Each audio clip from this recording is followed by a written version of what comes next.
kun sä käyt lenkillä, niin se... No ideana siis... niin, joo, koittakaa nyt vaan. Ideana se, että jos on lihas väsynyt harjoitusten jälkeen, että se ei ole väsynyt enää. Että se tulee normaaliksi nopeammin.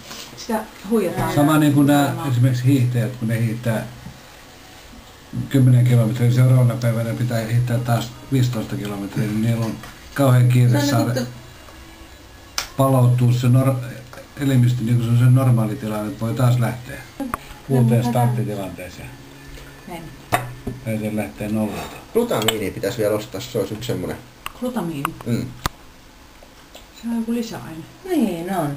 Sekin? Niin. Ai niin onkin joo. Nyt ollaan pattitilanteessa. Tiedät. Niin, siinä niinku lähdetään sitä lihasta niinku vahvistaa, jos ajatellaan kuntosaliharjoitusta. Sitten se lihas niin tottuu siihen. Sitten sitä sun treenausta pitää muuttaa jollain lailla, että sen lihaksen niin kun sitä normaalitilaa täytyy järkyttää jollain lailla, että se lähtee taas kehittymään. Mä ajattelin, että tämä on niin vastakkainen ajatus, kun sulla se maltodextriini vai mikä se oli? Mikä se oli? CRP? CRP.